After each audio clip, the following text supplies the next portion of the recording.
Good morning, students. How are you all? In the last class, we recited the poem Ice Cream Man. I hope by now you all must have practiced recitation really well. Today, I am going to explain you the poem. But before we start, I would like to remind you all, as I told you all, that the word meanings and the back exercises of the poem will not be asked, and also you need not write the poem in your notebook. This is just for your explanation and understanding. So let's begin. Okay, so during summers, what is one thing that you feel like having the most? Yes, mostly it is something really cold to eat or cold to drink. So this poem tells you the same thing. It tells you about something that is cold, sweet and creamy, and this thing is yummy and really wonderful to eat. I know you all know that we are talking about an ice cream, and an ice cream is everybody's favorite, and especially when it is summer. Irrespective of the age, I feel all of us love to eat ice cream of different flavors. And who is one person that brings ice cream to your doorstep? Yes, it is the ice cream man, and because ice cream is everybody's favorite, the ice cream man becomes everybody's favorite person because he gets an ice cream for everyone. Okay, so the poem goes as follows. When summer's in the city and bricks a blaze of heat, the ice cream man with his little cart goes trundling down the street. So here in the first line you can see the word summers. There is a use of apostrophe s. So here summers, this is a contraction, a short form. And can you tell me where have you studied the short forms earlier? Okay, if you all don't remember, I will tell you, it is in class 3. So I'll give you a simple example of another contraction. Suppose we write it is. How do we write it? It apostrophe s. It becomes its, and this its is a contraction or a short form of it is. Okay. Similarly, here in the second line you can see the word bricks. This also is a contraction, or you can say a short form. So we can also say when summer is in the city, but since there is an apostrophe, we will have to read it like that. So when the days are really hot and the sun is hot, it is very sunny and everything is burning. Blaze means a bright flame. So this bright flame comes from the sun. The days are very hot. So during these days, normally you can see the ice cream man coming from street to sell ice creams in his little cart.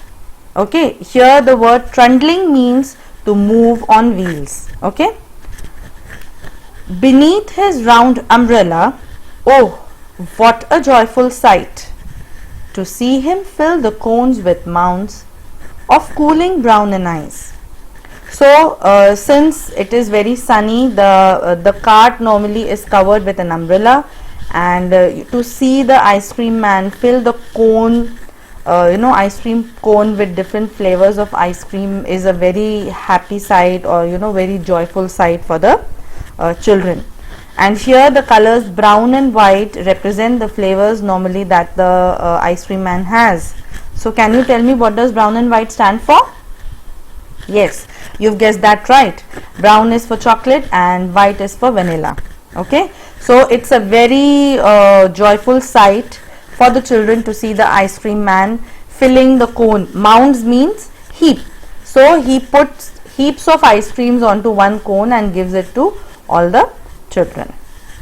Vanilla, chocolate, strawberry or chili things to drink from bottles full of frosty fizz, green, orange, white and pink.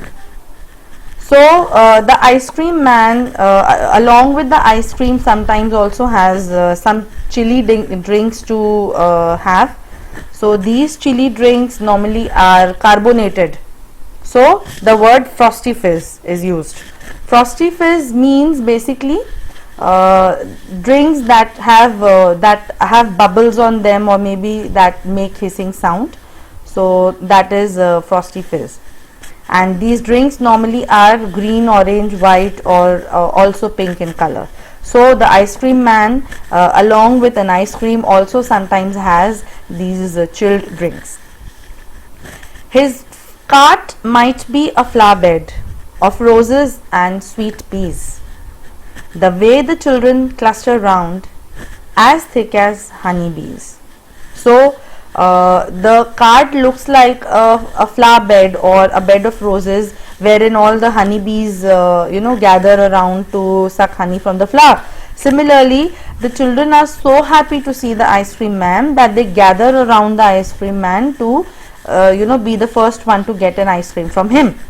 Here the word cluster normally means a group of similar things. We normally use this to say cluster of stars. That means a group of stars. But here cluster also is used for gathering, gather. So the children gather around the ice cream man to get their favorite ice creams. So this was the poem about the ice cream man, and the poem is written by Rachel Field. Okay, for your reference now, I will read the difficult words once again. Blaze means bright flame or fire. Trundling means to move on small broad wheels. Mounds means heap. Frosty Fizz, as I told you, means chilled drinks that normally make a hissing sound, or you can see bubbles on those drinks like the ones, the lemon soda that you normally get. And cluster means a group, but here in the poem it has been used in a different context, that means to gather around. Okay, so these are the word meanings. Again, I am mentioning that you don't have to write anything in your notebook. And with this we are done with our first poem, and I think by now you must have understood the poem and all the difficult words, and now I am going to give you some tasks which you will have to do, but that is just for your practice.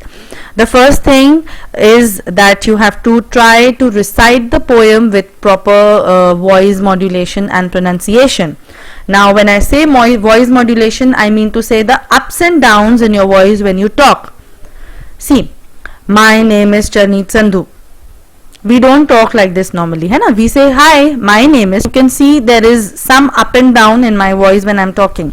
So as I told you that the poems have a very aesthetic side associated with them, so it is important to express or maybe recite a poem in a similar manner.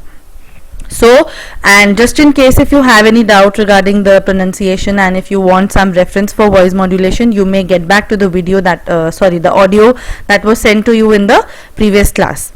The second thing that you have to do is you have to try to remember all the words that we have learnt in this poem. And the third task, which is related to the second one, is that you will have to try to make new sentences using those words.